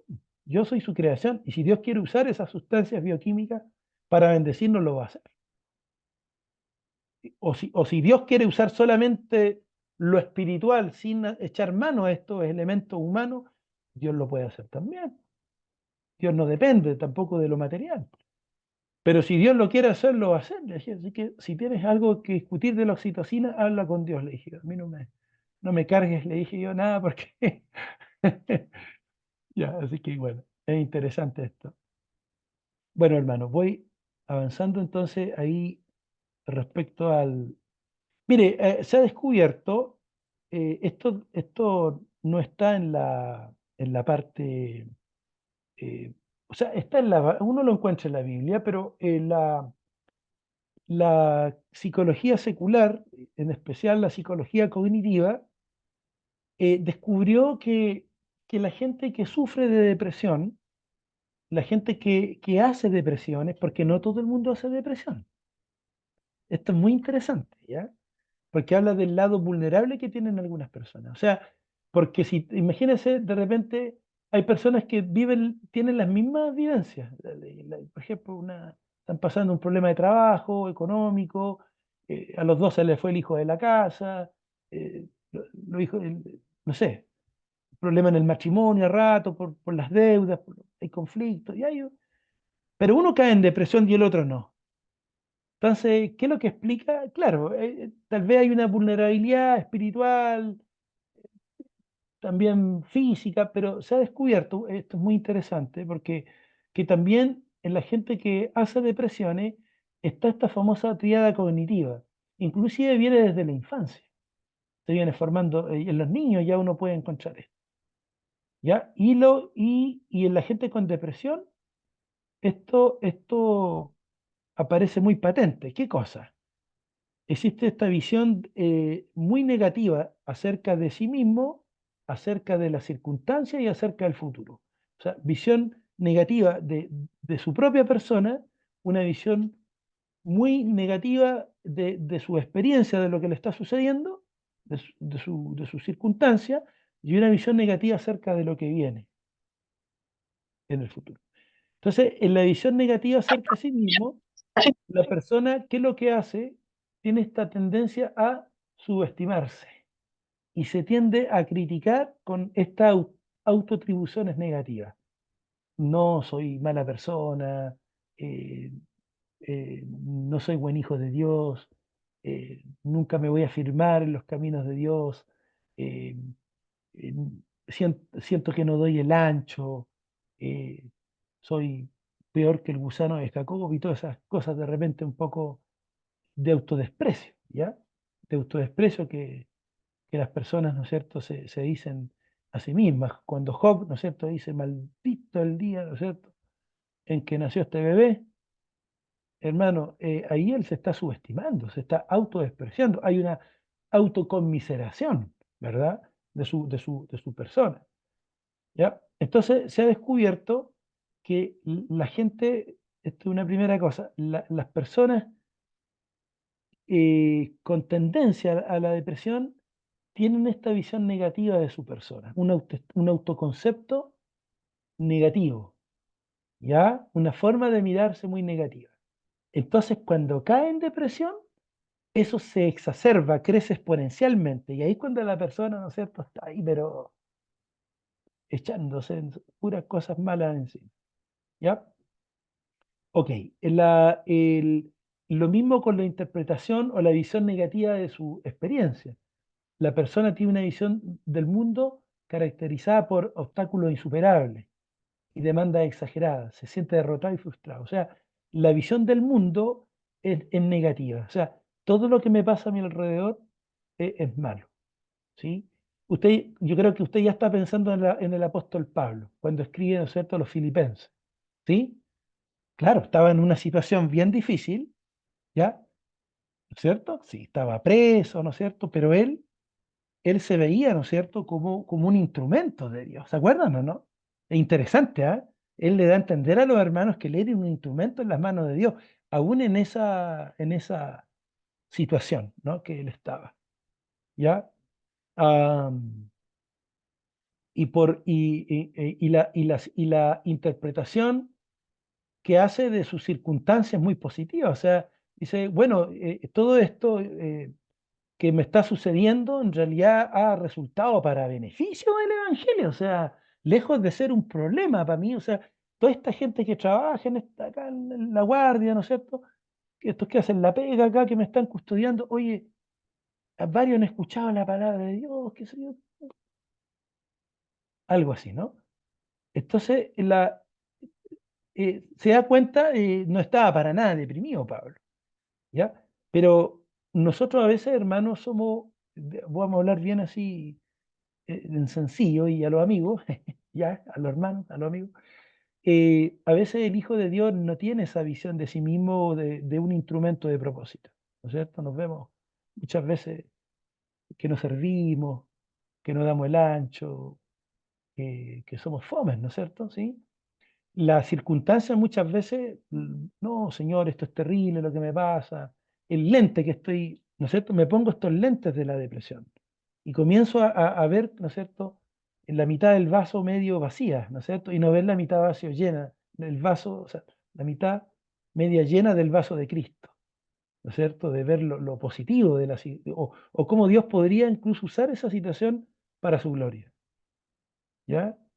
Nos quedamos pegados en los obstáculos, en las demandas, en el estrés, un poquito, ¿no? Solo yo he quedado, ¿verdad?, en esta odisea y me buscan para quitarme la vida. eh, Pobrecito de mí, Elías, ¿no? Decía un poquito. Sus circunstancias las estaba viendo, ¿no es cierto? Y toda esta gente, ¿no es cierto?, te ha fallado Dios, todo esto injusto, ¿no? Y yo el único justo. O sea, una visión totalmente sesgada, un pensamiento erróneo del profeta, ¿no es cierto? ¿Cómo no iba a estar depresivo? Porque su visión no era una visión de Cristo en el momento. ¿Me van siguiendo? Sí, es interesante, ¿no? ¿Cómo no iba a tener depresión? Pues si venía viendo todo de esa forma, ¿no? Entonces, bueno, y esto él va predisponiendo, este punto 2, y la persona cuando está depresiva, bueno, todo es negro, todo es malo, la visión de túnel que se llama del depresivo, que todo lo ve oscuro, no ve salida, mira para el lado oscuro, mira para el otro lado oscura. Y de repente ve una lucecita al final del camino, a veces, un poquito de esperanza, pero generalmente tiene esa visión de túnel, ¿ya? Y lo tercero es la visión negativa acerca del futuro. Ahí Pablo también, cuando le escribe a los filipenses, le habla de esto, ¿no es cierto? Del futuro glorioso en Cristo, ¿sí? Este, ¿cómo se llama? Pero ahí él dice, ¿no es cierto? Habla para mí el vivir en Cristo, el morir es ganancia, ¿verdad? Y todas esas preciosas frases, ¿no es cierto? Que habla ahí. Quería comentarle acá un poquito, nomás dice, dice en el 7, como me es justo sentir esto de todos vosotros, por cuantos tengo en el corazón y en mis prisiones, dice. Y en la defensa y confirmación del Evangelio. Todos vosotros sois participantes conmigo de la gracia. ¿Ya? Y habla, ¿no es cierto?, de la bendición, hermanos queridos, ¿no? Y no se está fijando, ¿no es cierto?, en lo malo. Después, lo que yo les decía recién, quiero que sepáis, hermanos, que las cosas que me han sucedido han redundado más bien para el progreso del Evangelio, de tal manera que mis prisiones se han hecho patentes en Cristo, en todo el pretorio, la guardia, y a todos los demás. Y la mayoría de los hermanos, cobrando ánimo en el Señor, con mis prisiones se atreven mucho más a hablar la palabra de Dios. Y sin temor. Amén. Gloria al Señor. Tremendo, ¿ah? ¿Sí? Y después, hermano, habla, ¿no es cierto?, esto de que hay una esperanza más gloriosa, ¿no es cierto?, en el futuro. El depresivo ve todo con desesperanza, ¿ya? Y nada, ¿no es cierto?, bueno, viene a continuación. Bueno, me voy a saltar un poquito de esto porque le hablé del suicidio delante. Bueno, ¿puede suicidarse un cristiano? Sí. Unos estudios ahí, digamos, que se han hecho, este sociólogo Emilio Durkheim. Fíjese que él planteó, es muy interesante esto, porque él planteó que las sociedades más religiosas se consuma menos suicidio. Pero ya en el año 1897, este sociólogo Durkheim, él señaló que entre los países católicos europeos había tasas de suicidio 2 a 3 veces menores que los protestantes. Eso es muy interesante. No lo voy a explicar ahora porque es bien amplio de explicar, pero ya o sea, ya en ese tiempo de este famoso sociólogo, él estudia todos los países de Europa, ¿no es cierto? Los escandinavos, todo ese sector de Europa, y él llega a la conclusión, primero, que en las sociedades religiosas se mata menos gente, pero haciendo la comparación entre católicos y protestantes, los católicos se mataban menos que los protestantes. Y eso ha sido confirmado por estudios posteriores, porque este señor Pescosolido, este dúo, Pescosolido y Gioriane, que son dos sociólogos seculares, fíjese, no son cristianos, ellos son del mundo secular. Ellos compararon las tasas de suicidio en 52 denominaciones religiosas en los Estados Unidos de Norteamérica. ¿Y en qué conclusión llegaron estos sociólogos? Que los suicidios eran menores entre los católicos y algunos evangélicos y mayores entre presbiterianos y luteranos. O sea, los protestantes se siguen matando más que los católicos, ¿ya? Pero ojo, no habla de pentecostales, habla de los hermanos reformados. Los reformados se matan más en Estados Unidos. Y eso tiene que ver con, y lo que decía Durkheim, que se lo comento en 2 líneas, el libre examen de la palabra. Eso es lo que Durkheim, sin ser teólogo, él decía, porque el católico tiene toda una estructura, ¿no es cierto? Tenía una estructura donde ellos no podían interpretar la palabra, el cura se las daba, ¿no es cierto? Ellos tenían que asumir lo que la iglesia decía, entonces todo era predecible para el católico.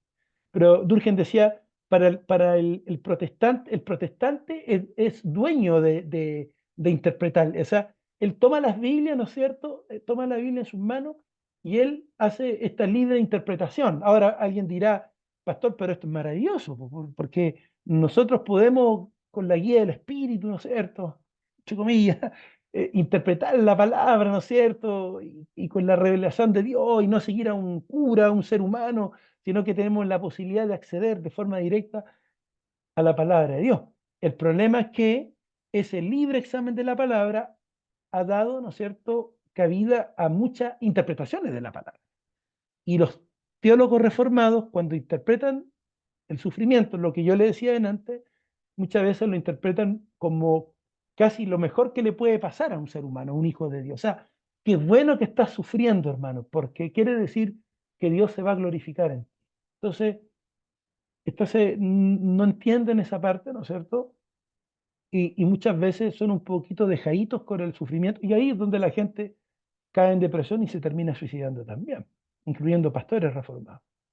Ya, ese era el comentario, digamos, bueno, eso, ya, y esto para terminar, la Consejería Pastoral de la Depresión eh, dice, son 3 o 4 pasos, hermano, y estamos terminando.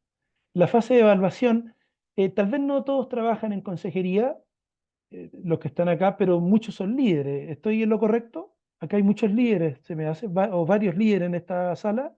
Amén. ¿O hay poquitos líderes? ¿Me corroboran, por favor? Alguien Hay que diga, varios pastores. Hay varios, hay gloria a varios Dios, pastores. ya, súper bien. Ya, hay varios líderes. Entonces, tal vez el líder no está, usted no está en el ministerio de la consejería, ¿ya? Pero la consejería es un ministerio transversal a todos los otros ministerios. O sea, siempre va a haber que aconsejar a los hermanos que yo tengo a cargo. En las damas, en los jóvenes, en los varones, en los matrimonios, siempre hay que tener una palabra para ellos, ¿no? Ya, entonces, primero la fase de evaluación. Y aquí uno hace estas preguntas generales. ¿Cuánto hace que se siente deprimido, hermano? ¿Para qué esa pregunta? Para saber el tiempo, ¿no? Hermana Jessica, la verdad es que, mire, no se lo he dicho a nadie, esa la he escuchado miles de veces en la iglesia. Pastor, mire, no se lo había dicho a nadie. A veces en la consulta, hermano, gente que llega, cristianos llegan a la consulta, mire, esto que le voy a contar no se lo he dicho a nadie, no lo he contado ni al marido, ni al pastor, ni a la mejor amiga, a nadie. ¿Ya? Cuéntase que se siente deprimido, ¿no? Llevo como 3 meses mal en realidad, hermana. No, como 3 meses más o menos, no quiero salir de la casa. Por eso que no vengo a la iglesia, porque yo harto tiempo así, ya no, me llaman las hermanas del ministerio femenino y no quiero ir porque no sé qué me pasa yo, pero como 3 meses que estoy así. Entonces, ahí tú descubres que algo pasa con el tiempo. Había estado deprimido anteriormente para conocer el historial, para ver si hay elementos, por ejemplo, biológicos, porque una persona que se viene deprimiendo de su juventud, puede que este desbalance bioquímico que preguntaba el hermano Julio, que venga con algún problema en su bioquímica ya, ¿no? Porque, o sea, cuando era inconverso ya venía con esta inestabilidad anímica, se convirtió a Cristo y sigue con la inestabilidad. ¿Qué pasa? Lo vamos a catalogar de sarquico, un mero carnal nomás y no hay nada, y se tiene que arrepentir de su pecado. Algo puede estar pasando y hay que ser compasivo con la persona, investigar más, ¿cierto? Tiene un historial familiar de depresión, también para ver un poco la genética, ¿no? Le cuesta concentrarse, le cuesta poner atención por las funciones ejecutivas. Ha perdido el interés por las actividades placenteras, la anedonia, ¿se acuerda? Y empiezan a decaer en los hobbies, en las cosas que le entretenían antes. Ha detectado cambios en sus patrones alimentarios o de sueño, esa es clave también. Ustedes lo vieron.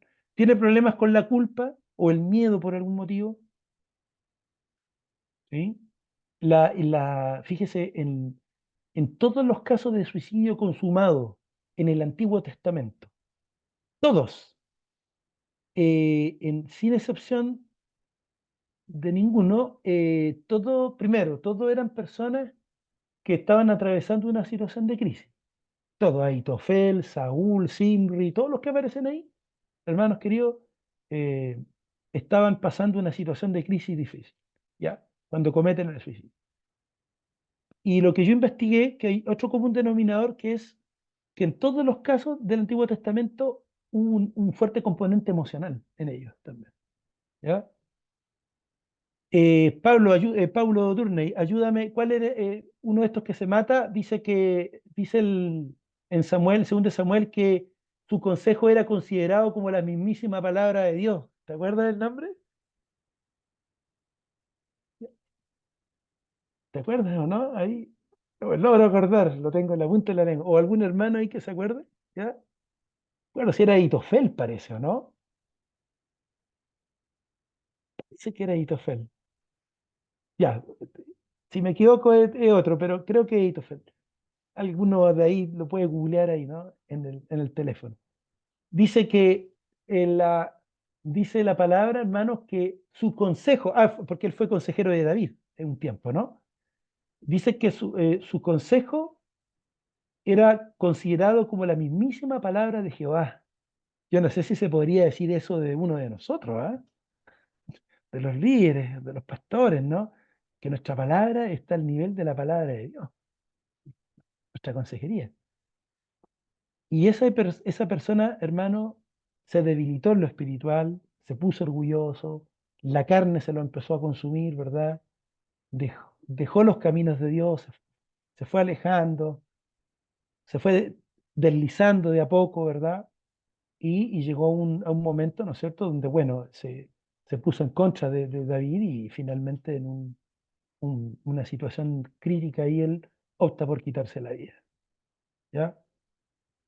Ah, y les comentaba que, bueno, en este caso y en todo, un fuerte componente emocional, la culpa, la desazón, la frustración, ¿sí?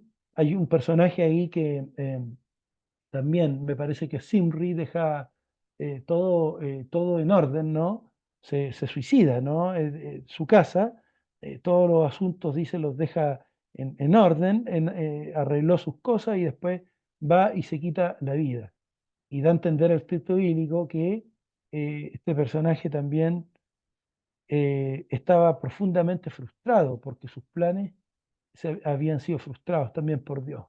Entonces, ¿por qué estoy comentando esto? Porque a veces tenemos hermanos en la iglesia que están con depresión, o tal vez no tan depresión, pero están, hermanos, cargados de este fuerte componente emocional, con desazón, tienen desidia. No sé si a usted le ha tocado hablar con hermanos.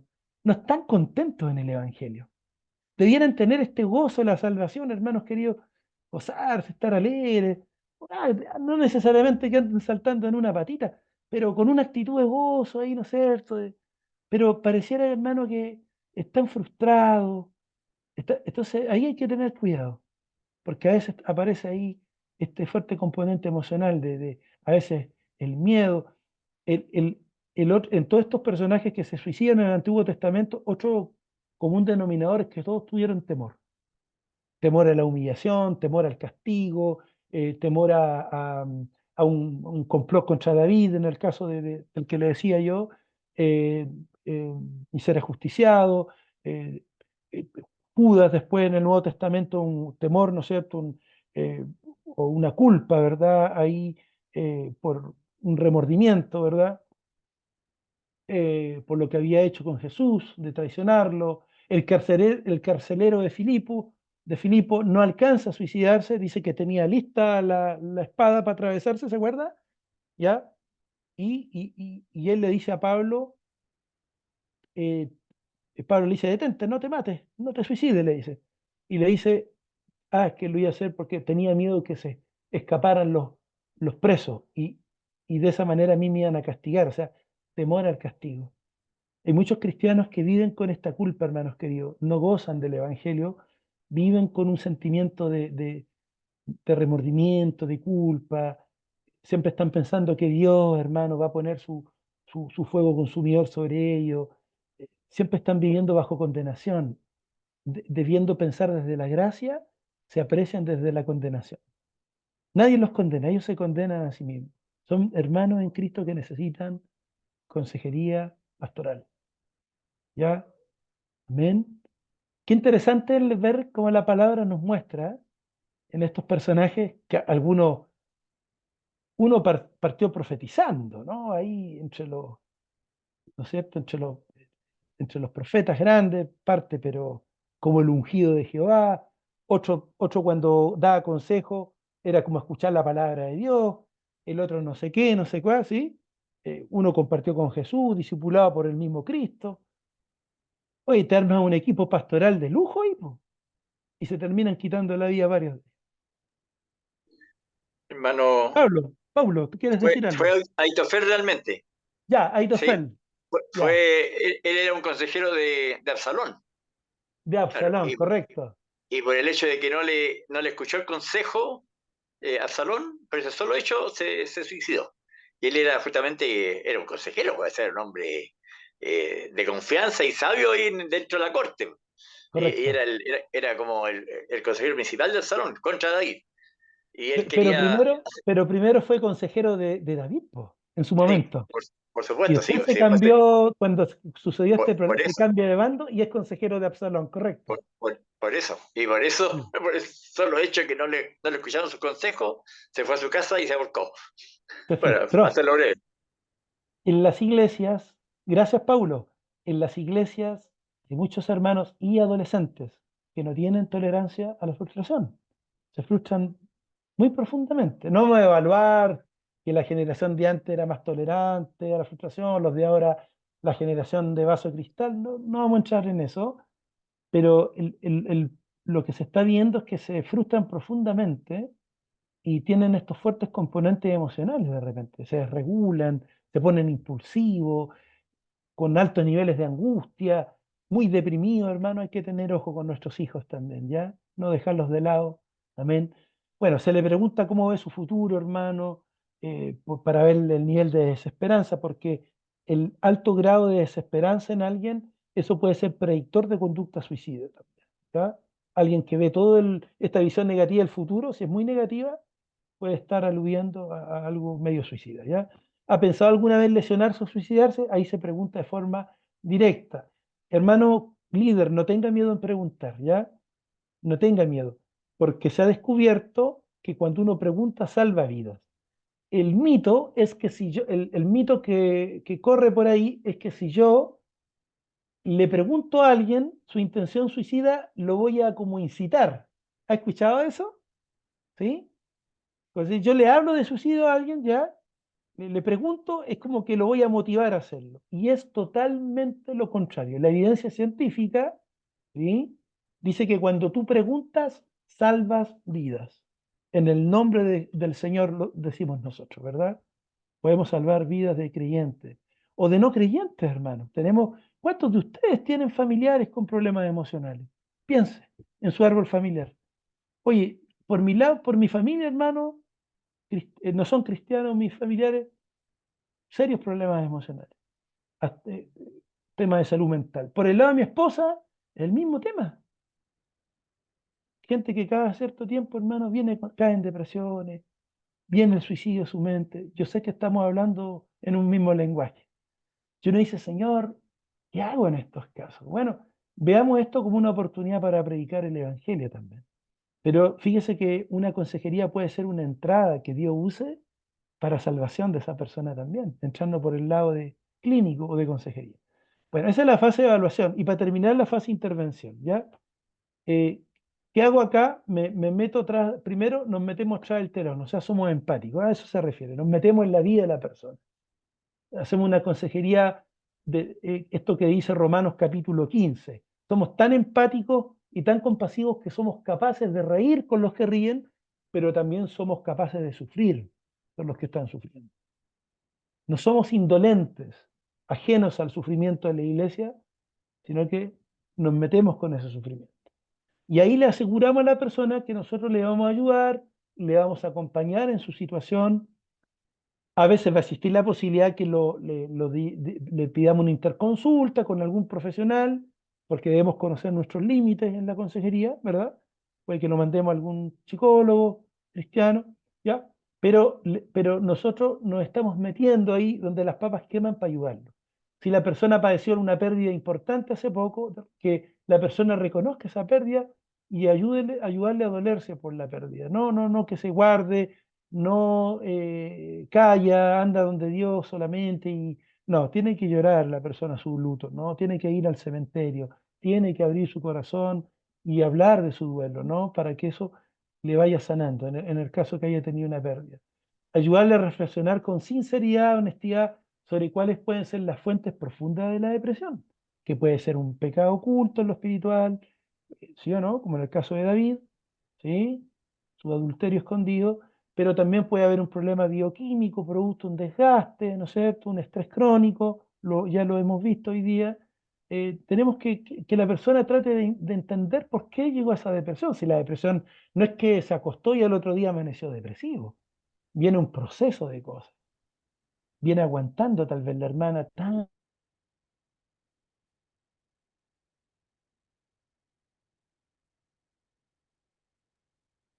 Parece que se cayó el pastor. Se cayó la conexión. Parece que sí, porque se Sí, no le desapareció dan de más. una. Me tinca que se le apagó el compu. Y no Nos, lo tenía hecho. nos dejó ahí con el Se cuchillo. desapareció. Claro. Claro, Se quedó sin batería. yo creo, puede ser. Le veo síntomas de. Ya se descargó su Yo internet. creo. Yo le veo cara de eso. Sí, puede ser. Sí, pareció, Sí, fue, está negro. fue muy repentino. Bueno. Sí, en eso estoy. Estoy escribiéndoles. Enrique, lo estoy Bueno, llamando. Ok.